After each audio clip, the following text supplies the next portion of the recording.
वहाँ पर शिक्षा का अधिकार और सर्व शिक्षा अभियान का एक बोर्ड देखा है, लेकिन जब मैं यहाँ पर लगभग 40 साल पहले पढ़ा करता था तब ऐसा कुछ नहीं था। ये ऑलमोस्ट उसी प्राइमरी स्कूल का क्लासरूम है जिसमें मैंने पढ़ाई की है और आज भी इतनी उन्नति हो गई है देश के अंदर, हम चांद तक पहुंच चुके हैं, लेकिन अभी भी यहाँ के बच्चे फर्श पर ही बैठते हैं। और मैंने अपनी 10वीं तक की पढ़ाई फर्श पर बैठकर इसी स्कूल के अंदर की थी। यहाँ पे कई सारे ऐसे साथी भी मौजूद हैं जो मेरे साथ इस स्कूल के अंदर पढ़ा करते थे, लेकिन अब वो यहाँ पर पढ़ा रहे हैं। आइए मैं दिखाता हूँ कि ये स्कूल किस तरीके का है। ये मेरा प्राइमरी स्कूल नंबर 1 हुआ करता था, जिसमें मैंने सबसे पहले एडमिशन लिया था और कक्षा पहली से लेकर कक्षा 12वीं तक मैंने पढ़ाई सेंधवा के स्कूलों में की है। ये एक छोटा सा कस्बा है, बड़वानी जिले के अंतर्गत आता है। जब मैं यहाँ पढ़ा करता था तो ये खरगोन जिले के अंतर्गत था, लेकिन ये इलाका काफी बढ़ गया है। लेकिन इतने उन्नति को देखने के बाद हम अभी भी ये देख रहे हैं कि हमारी प्राइमरी शिक्षा का स्तर किस तरीके का है। क्या इस तरीके के स्कूल कॉम्पीट कर पाएंगे? मैं अपने यादों के झरोखे की बात कर रहा हूं, लेकिन मैं सिर्फ एक टिप्पणी देना चाहता हूं आज की शिक्षा व्यवस्था को लेकर। दरअसल ये बेहद ही ट्राइबल इलाका है और ये जो स्कूल है वो ट्राइबल डिपार्टमेंट के अंडर आता है। लेकिन आज मैं यहाँ पर जब लगभग 40 साल के बाद आया हूँ तो मैं यहाँ पर जताना चाहता हूँ, दिखाना चाहता हूँ कि तस्वीर बिल्कुल वैसी ही है जैसी मैं 40 साल पहले छोड़ कर गया था। लोगों का बताओ एक करके। मेरे जैसा नाम है, कौन सी क्लास में पढ़ते हो? कहाँ से आते हो? सेंधवा के हो या कोई गाँव के? ये हमारे एक अच्छा स्टूडेंट है। कौन? परवेश। परवेश। परवेश? अरे नहीं बाल तुमने बाल क्यों मुंडवा रखे हैं? कौन शांत हो गया बेटा?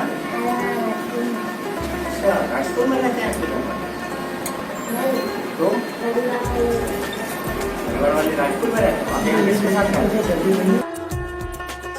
याद हो तो लाइन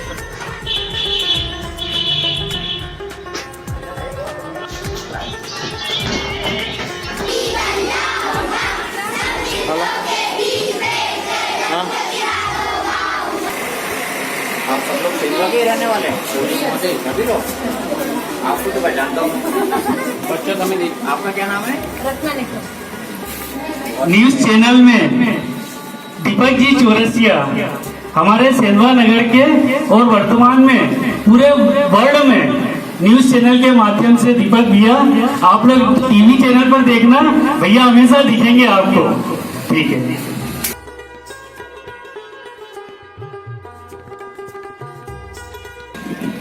तो आज मैं बैठा हूँ 2 अक्टूबर यानी महात्मा गांधी जी की 150वीं जयंती पर अपने उस स्कूल में जिसका नाम राष्ट्रपिता के नाम पर है, महात्मा गांधी शासकीय उच्चतर माध्यमिक विद्यालय सेंधवा।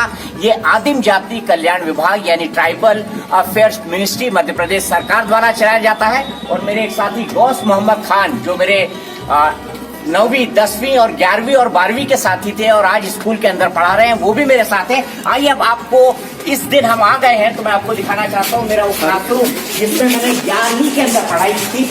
ये देखिए डॉक्टर राधा कृष्णन का ये अभी वैसा का वैसा मौजूद है, लेकिन अब यहाँ पर शायद ये स्टाफ रूम में कन्वर्ट हो चुका है। ये वो क्लास थी जहाँ से मैंने 11वीं की कक्षा पढ़ी थी। और मैं एक और दिलचस्प बात आपसे शेयर करना चाहूंगा। 2 अक्टूबर ही का दिन था जिस दिन गांधी जयंती थी और उस वक्त फिल्में बड़े हमारे लिए अजूबा हुआ करती थी और उस वक्त टीवी पर VCR लगाकर, मैं शायद 85, 86, 87 किस साल की बात कर रहा हूँ मुझे नहीं याद, लेकिन यहाँ पर VCR लगाकर हमने गांधी फिल्म पूरी देखी थी और दांतों तले उंगली दबा ली थी कि महात्मा गांधी का जीवन इतना प्रेरणादायक रहा होगा। ये वो गलियारे हैं जिसमें मैंने अपना पूरा स्कूल का बहुत अच्छे दिन गुजारे हैं और आज उसी की बदौलत, उसी बुनियाद पर मैं जहां हूं वहां पर आपको खड़े हुए आपसे बातचीत करते हुए दिखाई दे रहा है।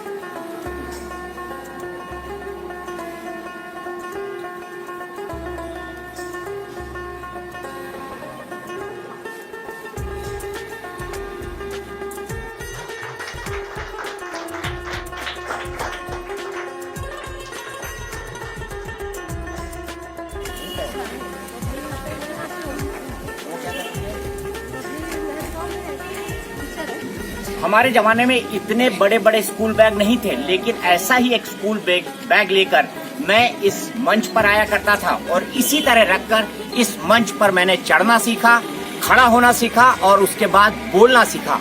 40 साल पहले की बात है जब ऐसे ही एक मंच पर, बल्कि इसी मंच पर मैं खड़ा हुआ था और मैंने पहली 4 लाइनें याद करके शायद सुनाई होंगी, थोड़ी बहुत तालियां बड़ी होंगी, उससे मेरा कॉन्फिडेंस बढ़ा होगा। मुझसे कई बार ये सवाल पूछा जाता है कि आप आखिरकार पत्रकारिता में कैसे आ गए, आपने लिखना कैसे शुरू किया, आपने बोलना कैसे शुरू किया। तो मैं आज आपको वो मंच दिखाने जा रहा हूँ जहाँ से मैंने अपने बोलने की शुरुआत की।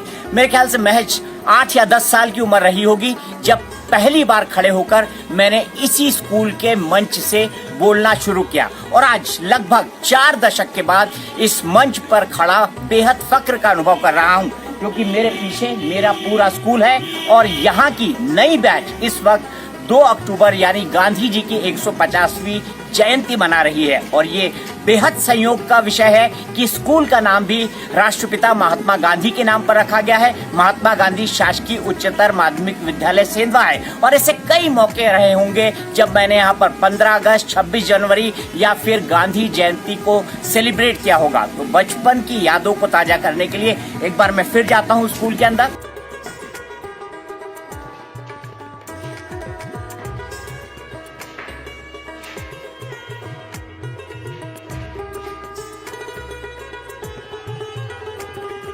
जब हमारे स्कूल के अंदर बड़े कार्यक्रम हुआ करते थे तो एक बड़ा हॉल था जिसको मल्टीपर्पज हॉल की तरह इस्तेमाल किया जाता था, लेकिन अब कंप्यूटर क्रांति आ गई है। हम 2020 की बात कर रहे हैं, 2019 में खड़े हैं और ये मानकर चला जा रहा है कि 2030 तक भारत इस दुनिया की एक बड़ी सुपर पावर बन जाएगा। और पिछले ही हफ्ते उसका एक बड़ा नजारा मैंने ट्रम्प और नरेंद्र मोदी जी के साथ देखा ह्यूस्टन में, जब दोनों हाथ में हाथ धर के वहां घूम रहे थे। वो एक बदलते हुए भारत का संकेत था और ये भी एक बदलते हुए भारत का संकेत है। मुझे बहुत अच्छी तरह याद है 1980s की बात थी, 84 से मैंने यहाँ पर 8 से पढ़ाई शुरू की थी और उस जमाने में भी कंप्यूटर के आने की बात चल रही थी। अब मैं आपको दिखा रहा हूँ कि इस ट्राइबल स्कूल के अंदर भी अब कंप्यूटर आ चुका है, पूरी तरह आ चुका है और यहाँ पर आपको एक वर्चुअल क्लासरूम दिखाई दे रहा है। मेरे सहपाठी गौस मुझे बता रहे थे कि ये जो वर्चुअल क्लासरूम है ये न केवल चलता है